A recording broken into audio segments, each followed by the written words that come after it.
She announced, "I'm keeping the house, the car, and the dog in the divorce." I said, "Take them." What her lawyer didn't tell her was that I'd put everything in my mother's name 6 months ago.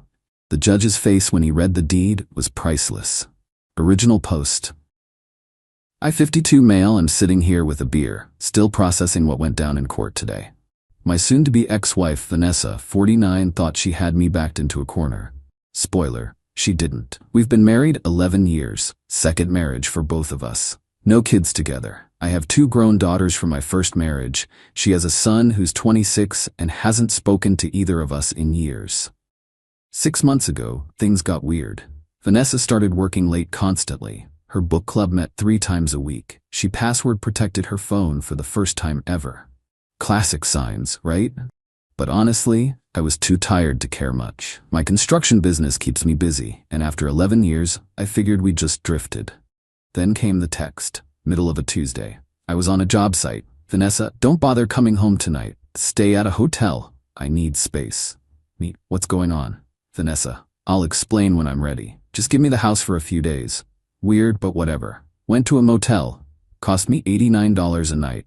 3 days later, she texted again, "We need to talk. Come home at 6. I showed up at 6 sharp. She was sitting at the kitchen table with her sister Monica and this smug-looking dude in a cheap suit. "This is Dennis, my lawyer," Vanessa announced. No hello, no small talk. Dennis slid a folder across the table. "Mr. Garrett, your wife is filing for divorce. We wanted to discuss the asset division before things get messy." I just stared. "You brought your lawyer to our house?" Vanessa crossed her arms. "I'm keeping the house, the Lexus, and Brutus. You can have your truck and your tools. That seems fair." Brutus is our German Shepherd. Best dog I've ever had. "Fair," I said slowly. Dennis jumped in. "Mrs. Garrett has been the primary homemaker during your marriage." "She works part-time at a boutique," I interrupted. 20 hours a week. I paid for this house, that car, everything. Oregon is a no-fault state, Mr. Garrett.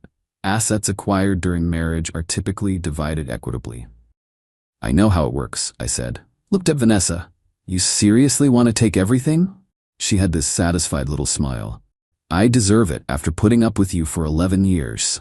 Monica nodded along like a bobblehead. I stood up. "Okay." Everyone looked confused. "Okay?" Vanessa repeated. "Yeah, keep it. File your papers. I'll respond through my lawyer." Dennis actually looked disappointed. Probably wanted a big fight to bill hours. Left the house, drove to my buddy Travis's place. Told him everything over a 12-pack. "Man, that's cold," Travis said. "You just gonna let her have it all?" I smiled. "Nope." See, 6 months ago when Vanessa started acting shady, I wasn't just ignoring it. I was planning. Called my mom, who's 73 and sharp as hell. Had a long conversation about protecting assets. "You think she's cheating?" Mom asked. "Either that or planning something. Her behavior's off." "What do you need?" That's my mom. No drama, just solutions. We met with her estate lawyer, a guy named Howard, been handling mom's stuff for years. Explained the situation. Howard thought for a minute. "Your mother could purchase the assets from you, fair market value, legal sale between family members, then lease them back to you for nominal fees." Would that hold up? If it's done properly, with real money changing hands and proper documentation? Absolutely. So that's what we did. The house? Sold to mom for $340,000, exactly what I paid for it 3 years ago. She wired me the money from her retirement accounts. I immediately put it into a separate account Vanessa didn't know about. Then mom leased the house back to me for $1 a month. All legal, all documented. The Lexus? Sold to mom for $28,000. She loaned it back to Vanessa to drive. No paperwork though, just a verbal agreement. I kept my work truck. That was always in my business name anyway. Took 2 months to get everything transferred, recorded, notarized. Howard made sure every I was dotted, every T crossed. Cost me about $4,000 in legal fees and filing costs. Best money I ever spent. Update 1 week later. Holy hell, the responses to my first post. "Yeah, it's real. Yeah, I really did it. And yeah, it gets better. Got a letter from Dennis 3 days after that kitchen table ambush. Standard divorce petition. Vanessa was asking for the house, valued at $425,000. She had it appraised apparently. The Lexus, half my business assets, spousal support of $3,000 per month. Brutus, and she wanted me to pay her legal fees. I called my lawyer, Rita. She's been handling business stuff for me for years. Tough lady, doesn't take crap from anyone. She wants what? Rita actually laughed. Everything, plus monthly payments. Well, good luck to her. Send me Dennis's contact info. Let's respond. Rita's response was beautiful. Basically said, sure, she can have the house and car, they're not mine to give. Included copies of the sale documents to my mother. Offered to split the checking account balance, about $8,000, and my business stays 100% mine since Vanessa has zero involvement. Spousal support? Rita argued that Vanessa works, has no disability, and can support herself. We'd consider short-term rehabilitative support, like $500 a month for a year. Maybe. As for Brutus, that's where I drew the line. Dog was registered to me, vet records in my name, I paid for everything. No way she was getting him. Dennis called Rita. I was on speakerphone for it. Your client transferred assets out of marital property, Dennis started. That's gonna look really bad to a judge. My client sold assets to his mother 6 months before divorce papers were filed, Rita shot back. Fair market value, properly documented. When exactly was he supposed to know his wife would file for divorce? The timing is suspicious. Prove it. Prove he knew 6 months in advance. I'll wait. Silence from Dennis. Thought so, Rita continued. My client is willing to split liquid assets 50-50. That's generous, but the house and car aren't his to split. He doesn't own them. More silence. I'll need to discuss this with my client, Dennis finally said. You do that. Rita hung up and grinned at me. This is going to be fun. 2 days later, Vanessa started blowing up my phone. You transferred the house to your mother? Are you kidding me? Sold it 6 months ago. Legal sale.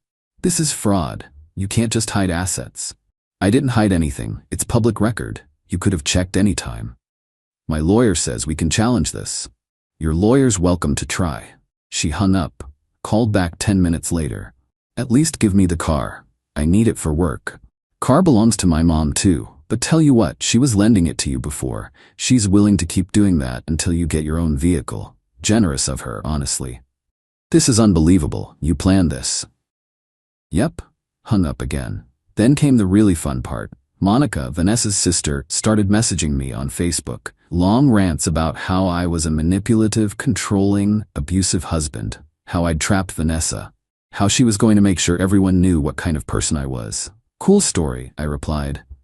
Then blocked her. But Monica wasn't done. She posted on her Facebook, tagged like 30 people we both knew. My sister Vanessa is divorcing her horrible husband, who transferred all their assets to his mother to hide them in the divorce. Please share so everyone knows what kind of snake Garrett is. My phone started buzzing. Friends asking what was going on. Family members confused.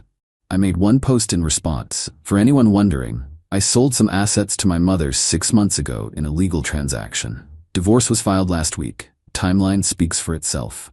If people want to believe I'm psychic and knew about a divorce 6 months before papers were filed, that's on them. Posted screenshots of the sale dates and the divorce filing date. Let the evidence speak for itself. About half the mutual friends reached out to apologize for believing Monica. The other half didn't care. They believed what they wanted. Fine by me, not interested in keeping friends who don't ask questions. Travis thought the whole thing was hilarious. Dude. You actually outmaneuvered her. That's legendary. Just protecting what's mine, man. Meanwhile, Brutus was with me at Mom's house. Vanessa kept demanding I bring him back. Said he was stressed without her. Dog seems fine to me, I texted back with a photo of Brutus chewing on a new bone, tail wagging.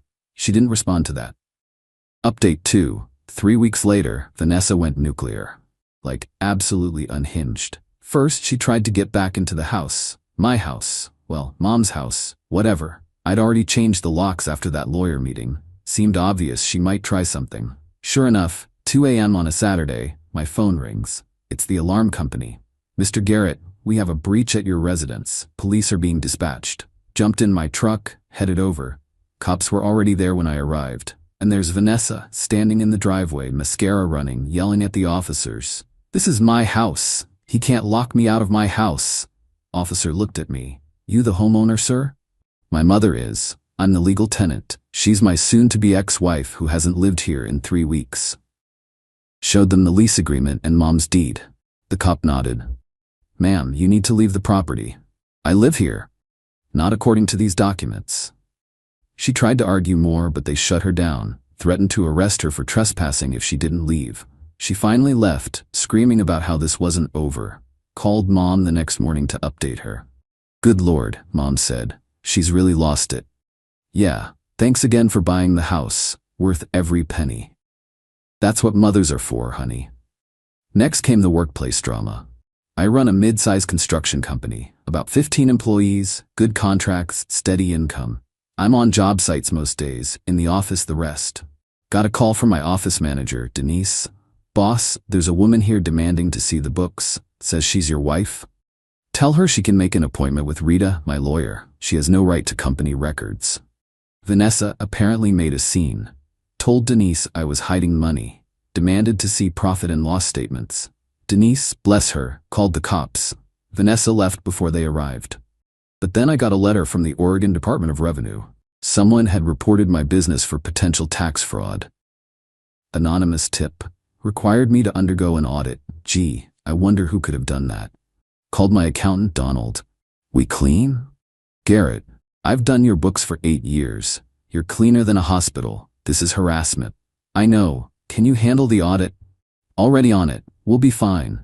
This'll cost you time and maybe $2,000 in accounting fees, but there's nothing to find. Vanessa's next trick was even better. She filed for a restraining order. Claimed I was harassing and threatening her. That I'd shown up at her apartment at midnight, drunk and violent. Complete fiction. I'd never been to her new apartment, didn't even know where it was. Court date for the temporary restraining order came up. Rita and I showed up. Vanessa was there with Dennis. Judge reviewed her petition. Mrs. Garrett, you claim your husband showed up at your residence on April 8th at midnight? Yes, Your Honor. He was banging on my door yelling. Mr. Garrett, where were you on April 8th at midnight? Rita slid over some papers. Your Honor, my client was in Bend at a construction industry conference. Here's his hotel receipt, his conference badge, and a signed affidavit from 3 colleagues who were with him that entire evening. They had dinner until 11 p.m., then drinks at the hotel bar until 1:30 a.m. All documented. The judge looked at Vanessa. His expression was unimpressed. Mrs. Garrett, filing a false restraining order is a serious matter.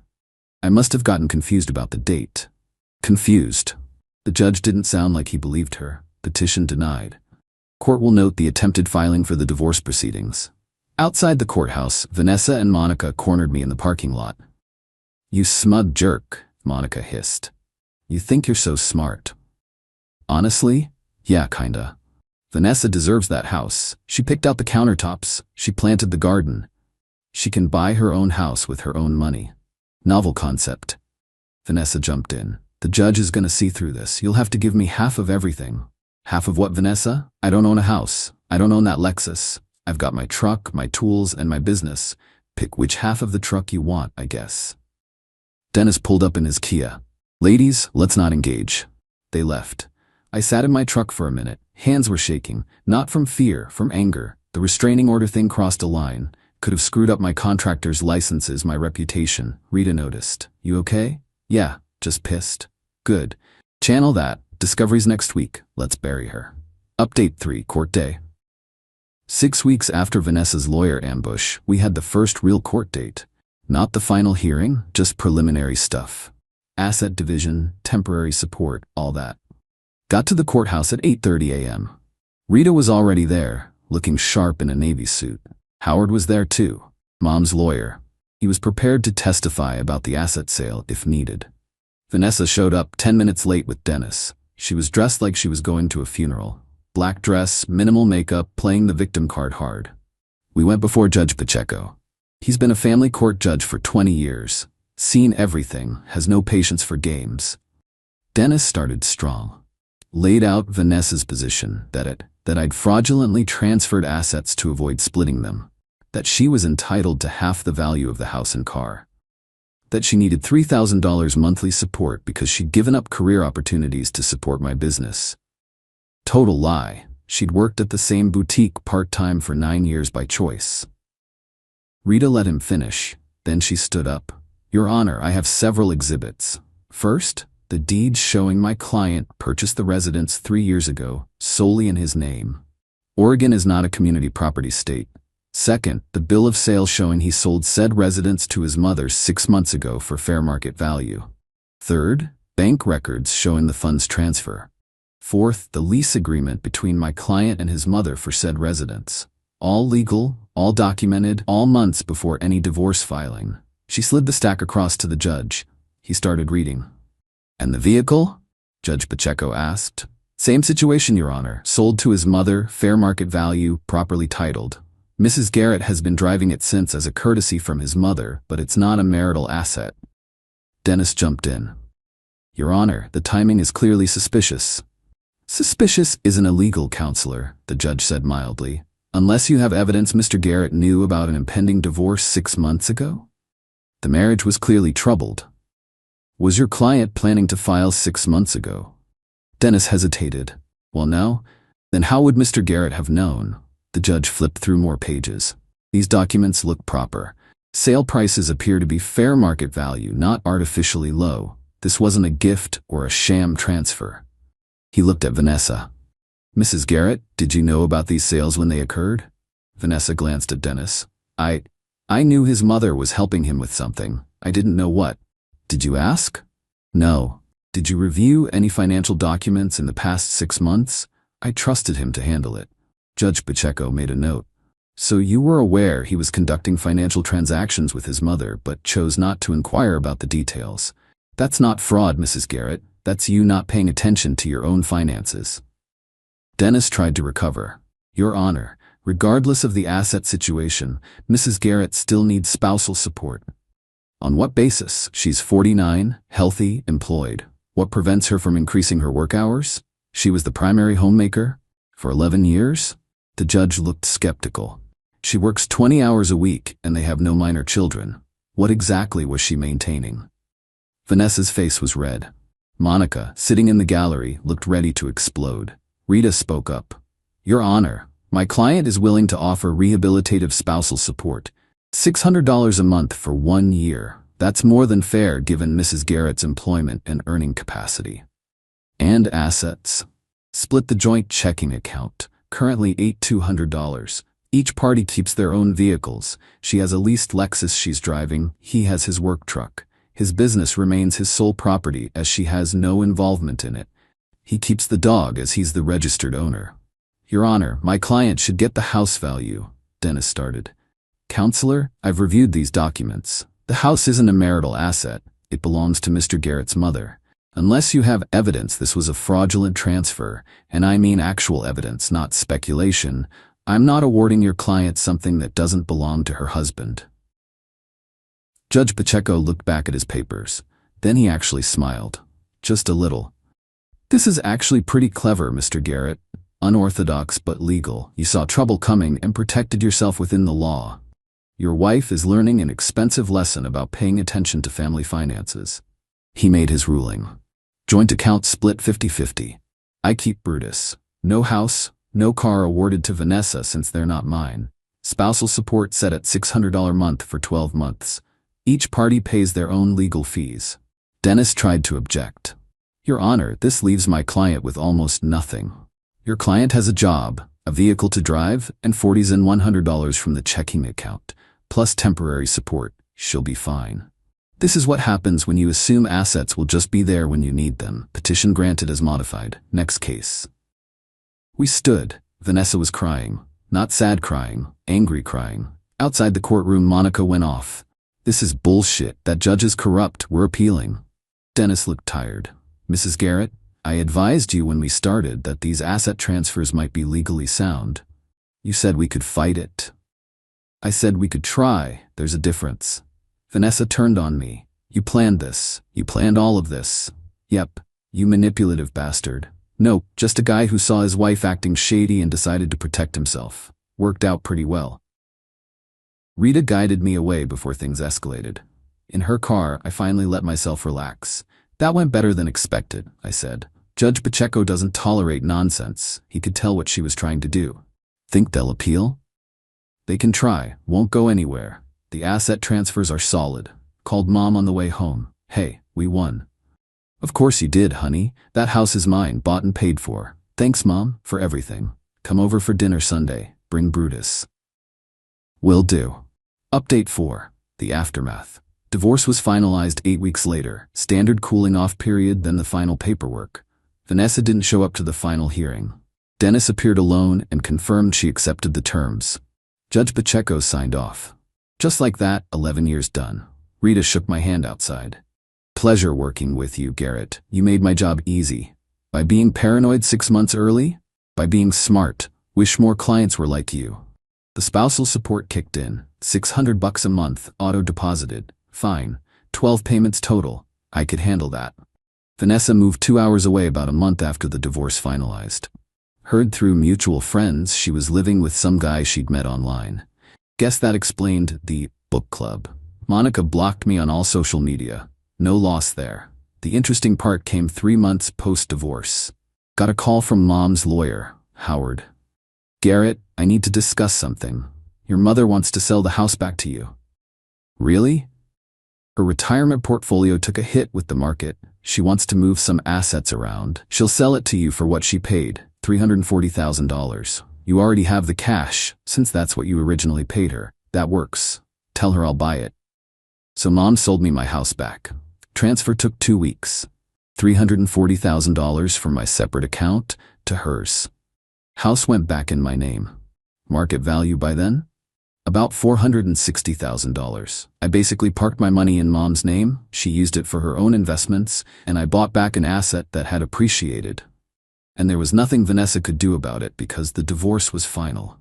Travis nearly fell over laughing when I told him. Dude, you're my hero. The business audit wrapped up. Donald was right, they found nothing because there was nothing to find. Cost me $2,100 in accounting fees. Added it to the list of Vanessa's petty revenge attempts that went nowhere. Brutus is thriving. Put in a new dog run in the backyard. He's got more space than he did before. Happy dog, happy life. As for me, weird feeling. Not sad the marriage ended. It was dead long before the divorce. More like relief. For years I'd felt like something was off with Vanessa. The entitlement, the expectation that I'd just fund her life forever, the lack of partnership. The divorce confirmed my gut instinct was right. I did lose some friends in all this. People who thought I was cold for protecting my assets. People who believed Monica's Facebook rants. Whatever, better to know who's real. My daughters called after everything settled. Both of them never liked Vanessa. Dad, we're proud of you for standing up for yourself, my oldest said. Just did what needed doing. Still, most guys would have just rolled over. Maybe. But I spent 20 years in construction. You learn to plan ahead, anticipate problems, protect yourself. This was just applying those skills to a personal situation. Got a postcard last week, no return address, postmarked from 2 states away. Vanessa's handwriting, you won, hope you're happy. I am, actually, not in a vindictive way, just peaceful. The house is mine again, the dog's with me, my business is solid, Mom's portfolio is healthy. Vanessa chose to blow up our marriage. She chose to bring a lawyer to ambush me. She chose to assume she could take whatever she wanted. I just chose to be prepared. Sometimes the best revenge isn't revenge at all. It's just making sure you don't get screwed over by someone else's entitlement. Final update, 6 months later. It's been half a year since the divorce finalized. Life's gotten back to normal mostly. Work's busy, picked up 2 new commercial contracts. Brutus is fat and happy. House is quiet but in a good way. The spousal support ended 2 weeks ago. Final payment processed, done. Vanessa's completely out of my life now. Heard through the grapevine she split with the online boyfriend after 4 months. Apparently, he wasn't as financially generous as she expected. Shocking. She's back working at a different boutique. Full-time now, 40 hours a week. Guess she figured out she needed an actual income when there's no husband to subsidize things. The Lexus got repossessed. Mom had let her keep driving it after the divorce out of courtesy, but Vanessa never made a single lease payment after I stopped covering them. Mom gave her 90 days notice. She ignored it. Car went back to the dealership. Monica sent me one final message through a mutual friend. Tell Garrett we know what he did. Karma will get him. Told the friend to tell Monica that karma already did its thing. Vanessa's living paycheck to paycheck in a studio apartment while I'm still in my house with my dog and my business. Seems fair. Mom's doing great. Her investments are up. She bought herself a new car with some of the profit, a nice Cadillac. She jokes that helping me was the smartest financial move she made all year. You gave me $340,000 to play with for free, she said over Sunday dinner. Made 8% return in 6 months, then sold it back to you for the same price while the house appreciated. We both won. You're a genius, Mom. No, you are. For thinking of it. Travis got engaged. I'm the best man. His fiancée asked if I'd ever date again. Maybe, eventually, I said. No rush. You're not bitter? About Vanessa? Nah. She showed me who she was. I dealt with it. Now I'm good. And I am. The divorce cost me about $12,000 in legal fees, $2,100 in audit fees, and 12 months of $600 support payments. Call it $20,000 total. In return, I kept a house worth $460,000, my business worth probably $800,000, and my dog. Plus, I learned a valuable lesson about protecting yourself before you need to. Would I do it again? Hell yes. Every time. Seeing Judge Pacheco's little smile when he realized what I'd done? Worth it. Watching Vanessa's face when she realized she was getting almost nothing? Worth it. Having my house and dog and peace of mind? Priceless. Someone commented on my original post asking if I felt guilty. Honest answer, not even a little bit.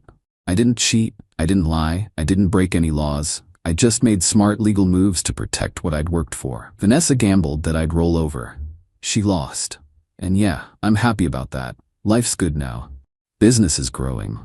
Brutus just turned 7 and still acts like a puppy. House needs a new roof next year, but I can afford it. Mom's healthy. Daughters visit regularly. Some nights I sit on the back deck with a beer, Brutus at my feet, and think about how close I came to losing everything because my wife decided she deserved it all. Then I remember she's gone, and I'm still here, in my house, living my life. That's the real victory. Not the money or the assets, just the peace of knowing I don't have to deal with that entitlement anymore. To anyone reading this, going through something similar, protect yourself. Don't assume loyalty means anything when money's involved. Get your ducks in a row before you need them. And if you've got a mom like mine who will help you do it, even better. Cheers to being prepared. Cheers to standing up for yourself. And cheers to really good dogs. End of updates. Time to move on with life.